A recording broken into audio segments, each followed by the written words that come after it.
Diagonála na Kaprálika, stále Adrián Kaprálik, ktorý to môže skúsiť spoza 16. gól! 32. minúta, spomínali sme to, že Adrián Kaprálik si chce znovu otvoriť účet v žlto-zelenom.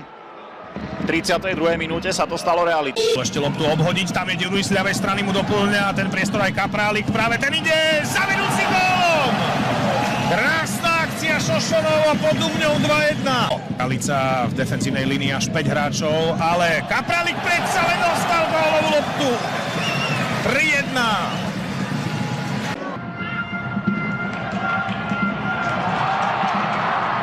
Čistá jasná sa rúti do koncovky, Adrián Kaprálik a lopta dotancovala do siete, Jakuba trefila, Žilina po druhýkrát odskakuje Komárnu v dnešnom stretnutí a ide do vedenia.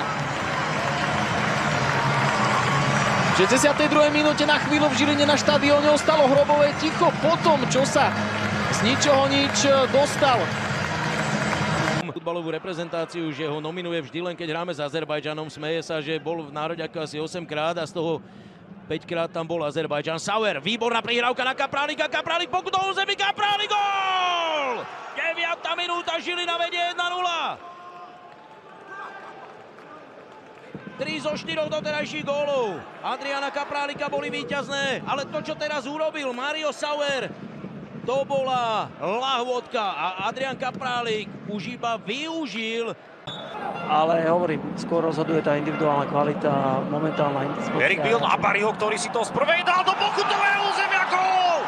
Žilina 2-1, strelcom gólu Adrián Kaprálik, tak trošku si ho tak zdravo vyprovokoval tým, že nebol viditeľný v doterajšom priebehu a zápas mesiaca nám pokračuje. Je to zápas mesiaca. Keď som Milka chválil, že pracuje do defenzívy, tak hneď ukázal, že má aj ofenzívne schopnosti a fantasticky to pripravil Kaprálikovi. Ten bol François nemal úplne ideálny prvý dotyk s loptou. Kaprálik sa dostal za chrbát defenzívy domácich. Kaprálik je už za Lukáčom a dáva gól! Úvod ako z ríše snov pre žilinských Šošonov po zmene strán. Ale pozor na akciu Žilinčanov, tá pokračuje Bari, šanca, gól! Adrián Kaprálik. No. Gól. A gól? Áno.